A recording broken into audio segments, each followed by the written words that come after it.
It's with great joy to be, Pastor Yuling, wow. It's with great joy to be back again here in Mount Olives Church. Mount Olives Church is a family to me and my children, my wife. And 5 weeks is done.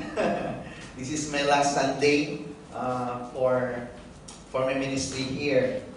And I do wish and pray that may, in one way or another, the Word of God will continue to stir up our hearts. God will work in us, both to will and to act according to His own pleasure. This message being shared to us is not the message that I've given to Sister Agnes. Suddenly, I believe the Lord is redirecting me to a different message. This message is in a great series of living in the will of God. And the church as well, living in the church also in the center of God's will. And I want us all to go to 1 John, if we have your Bible. 1 John chapter 5. In 1 John chapter 5, this is what the Bible says. And this is the confidence, the assurance, that we have in Him, that if we ask anything according to His will, He heareth us. Shall we pray? Father, we trust you the Word of God today. Please open up our hearts. Get us, Lord, to be a good ground for your Word, so that the Word will bear fruit in our lives. It will not be stolen. It will not be choked by our compromise with the world and with our needs.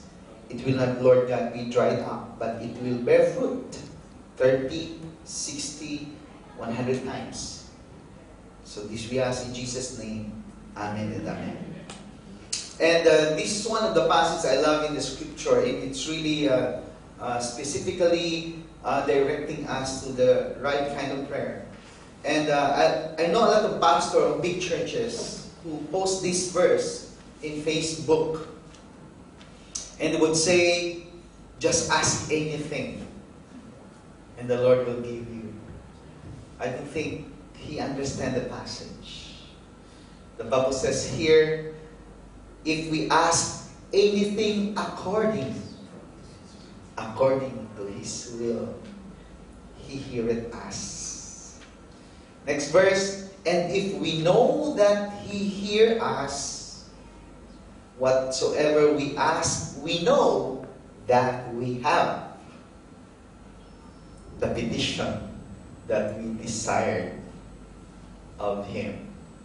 It is very, very plain and clear that God is not touched by any prayer until that prayer is in the will of God. Amen. Hello. Yes. Jesus lived on earth, serving and living according to the will of the Father. He does not even go ahead of doing things He wants, but instead, He would wait for the Father's will in His life. In fact, there was the climax of the situation that He is going to experience when He asked the Father 3 times, Father, if you allow, if it's your will to let this cup, the cup of your wrath, the cup of God's vengeance, it's not the cup of death, because later on, lots of Christians also die in their faith.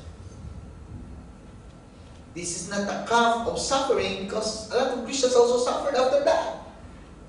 But this is the cup of God's wrath. In Ezekiel and Revelation is said, the cup that is filled of God's wrath, God's anger, God's vengeance of sin was put into His Son Jesus Christ.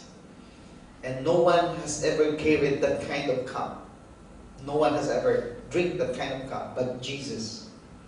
No one has ever. But Jesus said, nevertheless, not my will. Wow, I like that. But your will be done. That's the Lord Jesus that we're following. Amen. A kind of Lord, a kind of Master, a kind of Rabbi we're following, who centers his life in the perfect will of the Father. That's why if we want to follow him, the 3 criteria is this: deny yourself. Hello? Yes. Take up your cross daily and follow. That's the criteria of following Jesus. Hello? Amen. And when we follow Jesus Christ, he will train us and equip us to be just like him, obeying the Father's will. Amen. Not our will, but God's will be done. And so when you go to John chapter 15, he said this: henceforth I call you not servants, for the servant knoweth not what his Lord doeth. But I have called you friends, for all that I have heard of my Father I have made known to you. And this is exactly why the Lord is calling us friend. A friend is somebody who knows the secret of a friend. A friend is somebody who knows everything. And this is why Jesus called us friend. Because he reveals to us his word. He reveals to us the will of the Father. If you remember, God said in Genesis, he said, shall I hide anything from Abraham? And Abraham was called the friend of God. So for all of us, church, we are friends of God, and the Lord Jesus Christ, the Holy Spirit, reveals to us his will in the Bible. Hello? Amen. That's the work of the Holy Spirit to guide us into all truth. In fact, if you read the word anointing later on, you can see that anointing is always synonymous with knowing the will of God. The unction that is mentioned in John is knowing the word of God. It's knowing the will of God. You have not chosen me, but I have chosen you. Verse 16 of John 15, and ordained you that you should go and bring forth fruit, and that your fruit should remain. That whatsoever you shall ask of the Father in my name, he may give it to you.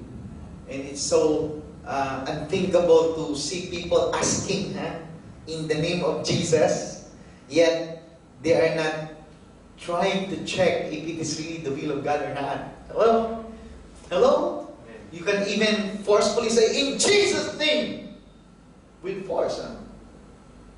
But they're not aware that their prayers are so totally unacceptable if you measure it in the will of God. And many times, the name of God is used in vain. Many times, the name of God is used in vain. And if you remember the Lord's Prayer, Pastor Rice asked us to pray a while ago, Our Father which art in heaven, hallowed be thy name. The word hallowed means sanctify. Means let your name be clean. Be cleansed, be clean. Let your name not be used in vain. But let your name be separated. Be sanctified. Be holy. That's what the word hallowed means. Let not the name of God be used for our own selfish interest.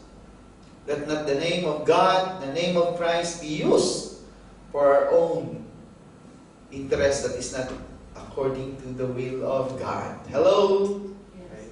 And it's very important that we know the will of God. So in short, we have the truth. Amen? Amen. We must know the truth. We must know the Word of God. Knowing the will of God is knowing the Word of God. Because when you have the Word of God, you have the spiritual nourishment. Amen? Man shall not live by bread alone, but by every word that proceeds from the mouth of God. You have the Word of God as the spiritual nourishment. Amen? Amen. But you don't only have the will of God, the Word of God is the spiritual nourishment. You also have the will of God. Jesus said, my meat is to do the will in John chapter 4 of Him that sent me. Amen? Amen. So we are also nourished in observing and living according to the will of God. Not only that that we have the Word of God as our nourishment. We have the Word of God as our desire. Hello? Amen? Desire the Word of God. 1 Peter 2:2. As newborn babes, desire the sincere milk of the Word. Desire it. Hello? Yes. Amen. Praise the Lord. But we don't just desire the Word of God. We must delight in it. Hello? But His delight, Psalms chapter 1, verse 2, but His delight is in the law of the Lord. In His law, He meditates day and night. Hello? You don't have to raise your hand. How many of you here doesn't read your Bible?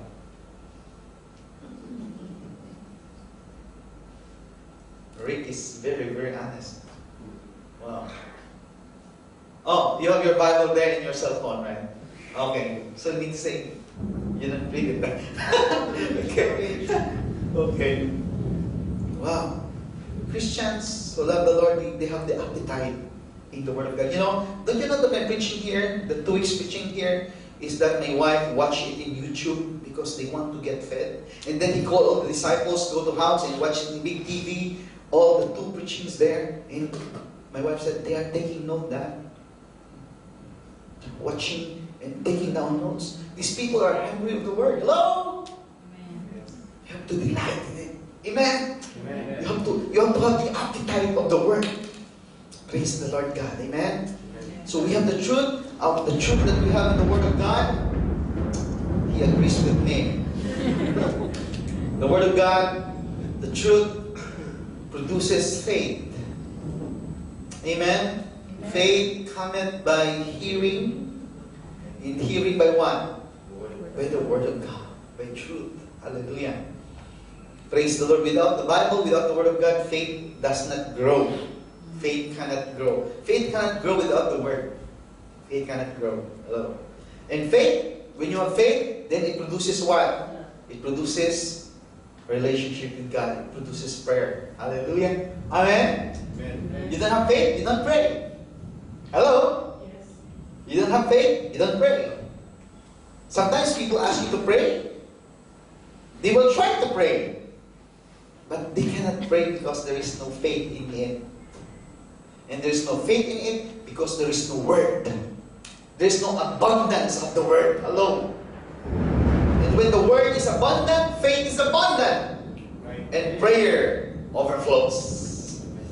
Amen? Amen. So truth is actually the source of our spiritual consciousness. Our consciousness is being fed by the truth. Truth must become our consciousness. We must wake up, we must live, we must sleep with the truth in mind, with the truth in our being. Truth must be our consciousness because we can have a consciousness of fairy tales. Hello. Some of us wants to wake up tall. Like me before. Some of us wants to wake up beautiful. Some of us wants to wake up with the husband we want.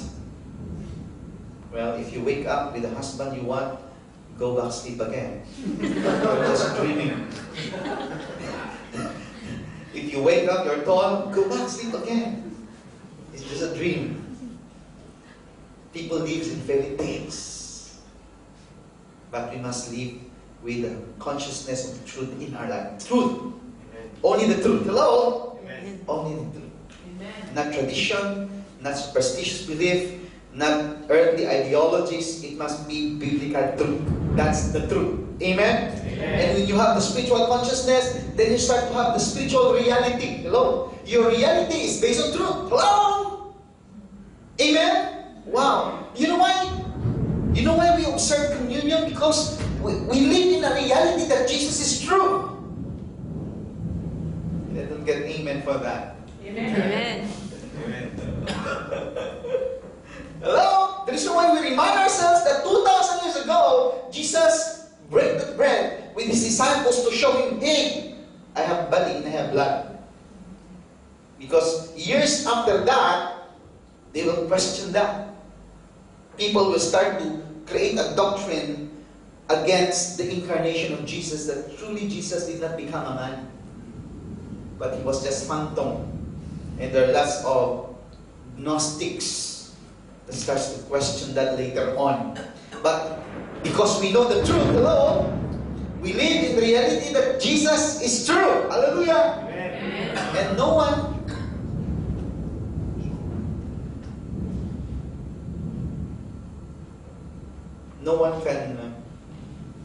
can take that away from you. The disciples, they're willing to die for it. Hello? The disciples, they're willing to die for it. Why? Because it's the truth. It's the truth. You may kill us, you may feed us to lions, but we will not deny Jesus. Because it's truth. Hello? So you live in spiritual reality. You have the truth as the source of your spiritual consciousness.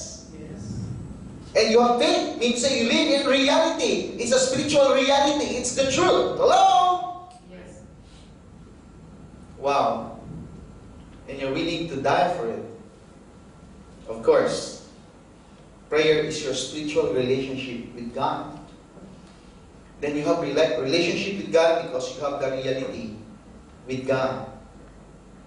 So if you receive a teaching that is so untrue, because nowadays, oh my, the open theism is reigning nowadays. It's a teaching, open theism, believe that the Bible is not yet complete. There will be more revelations coming. Open theism believe that if Judas did not just covet and become greedy, he would have not sold Jesus. You know, open theism starts to question the validity of the Bible we have now. Well, that's a very, very heretical teachings nowadays. The Bible is not complete. Wow. Then we could receive more revelation. Some more prophets will come, and you will believe it because the Bible is not complete yet.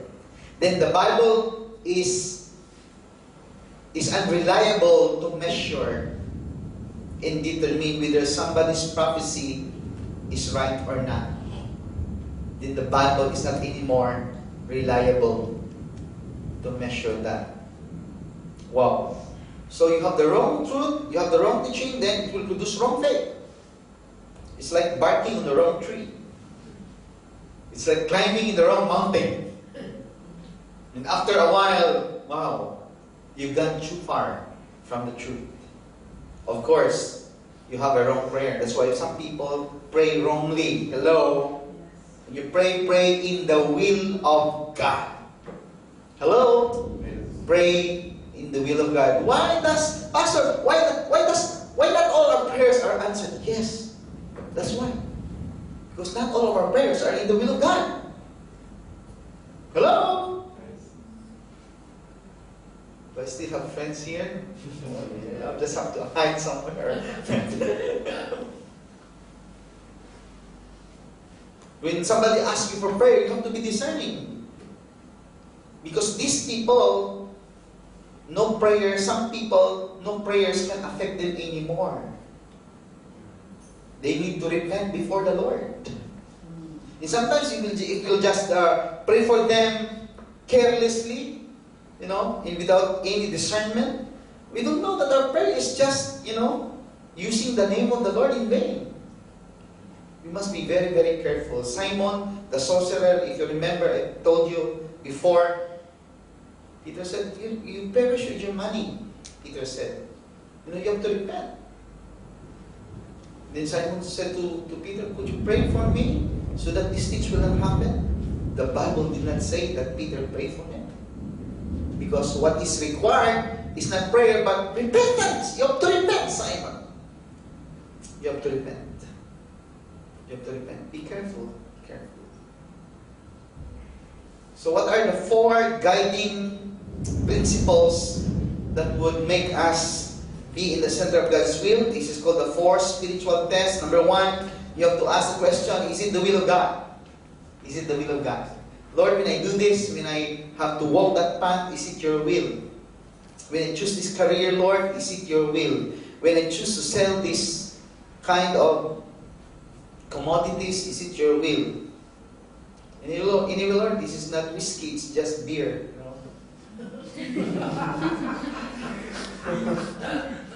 Anyway, Lord, these are not cigarettes. It's just vape, You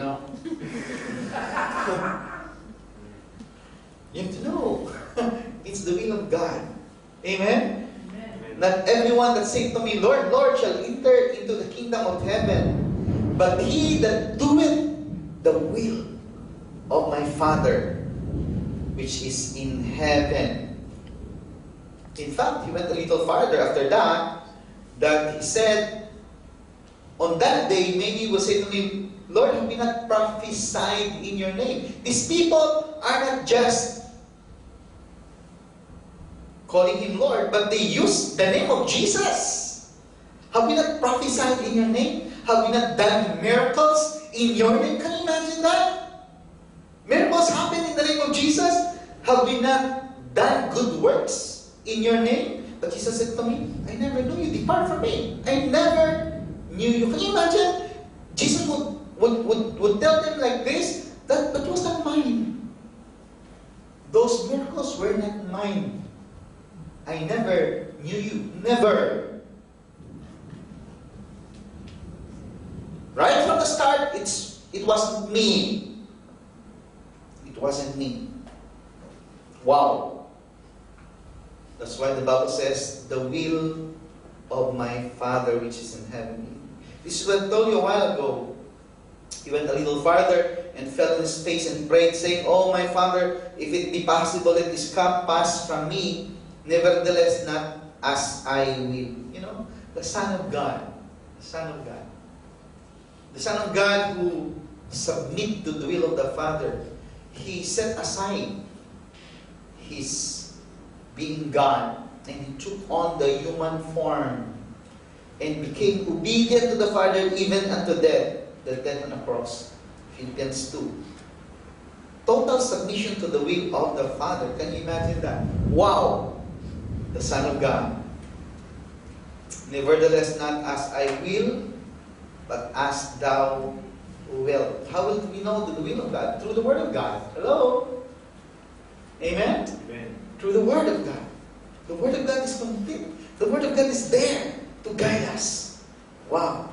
So, is it the will of God? That's the first question. Secondly, does it glorify God? Is it the will of God, Lord? That's my first guidelines. Is it the will of God? Second is, does it glorify God?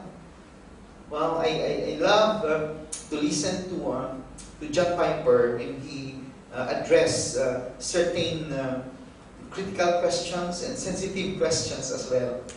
And one of them, he would ask, you have to check, does it glorify God? You have to check, does it glorify God? Whether, therefore, ye eat or drink, or even makan, hello? Amen? Even makan is addressed, whether ye eat or drink, or whatever ye do all do, wow, the glory of God. Amen? Amen. To the glory of God. I tell you, wow, if I have just time to preach next Sunday, but no, I have to preach on pride. The Bible does not say positive thing on pride, never. There was never a positive comment on pride in the Bible, never. It's always wrong. It's always wrong. So do all to the glory of God, not the glory of me. Hello? Amen? Amen. Not the glory of myself, not the glory of my church, but the glory of Jesus Christ. Amen. Do all to the glory of God. This is what Jesus said here in John chapter 7. Jesus answered them and said, my doctrine is not mine. Can you imagine that? But his. My doctrine is from him. From his that sent me. If any man will do his will, he shall know of the doctrine. whether it be of God or whether I speak of myself. I was teaching a few weeks ago on the Christian cliche. There are so many Christian cliches that we are trying to, sometimes we preach that, sometimes we teach that, sometimes we said that to people we evangelize. Christian cliches are statements that sounds biblical, but they are not biblical. Hello? They sound true, but they are not true. They sound right, but they are not right. Wow. One of them is, God loves you unconditionally. Meaning to say, whatever you do, God still loves you. Whether you believe Him or not, whether you believe in sin or not, God still loves you. Where do you see that in the Bible? That's not in the Bible. That's not even being taught after the book of Acts by the church fathers. It was taught on the 20th century during the rise of humanism, when psychologists discovered that the only kind of love that people need is the love without condition. Is a love that is absolute. Wow.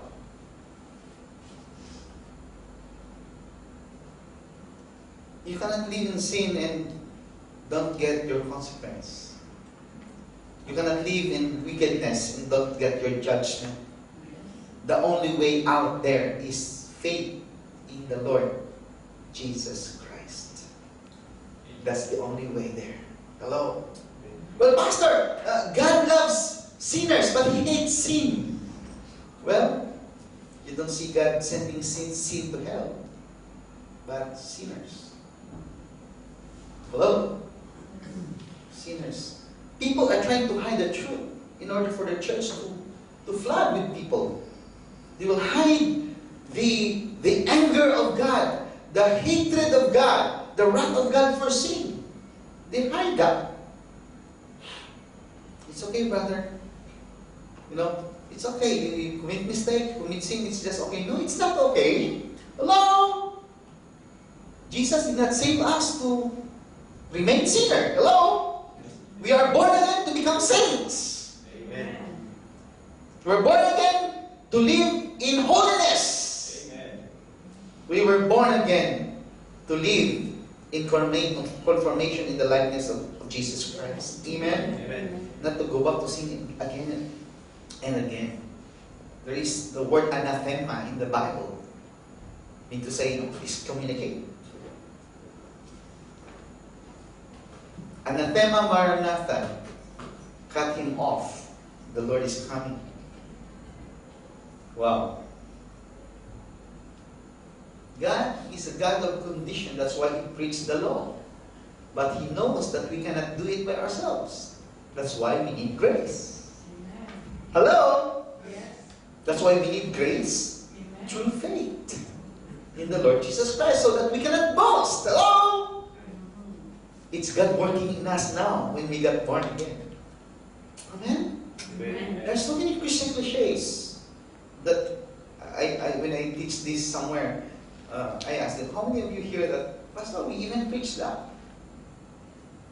We even preach that. There are three kinds of love of God. Number one is the benevolent love of God. Benevolent means it's the natural goodwill of God for everyone. I mean to say, for God so loved the world. Okay? God loves everyone. But how did God express His love to us? By sending His only Son, Jesus Christ. Amen? Because Jesus Christ was sent to the world, was the world saved? No, they have to believe first. Whosoever believe. What if I will not believe? Will I still be saved? No way. No way. Amen? Amen. And there is also what we call the beneficent love of God. We say everybody, God has a good, have good thing in store for everyone. Mean to say, He gives the sunshine and the rain for both righteous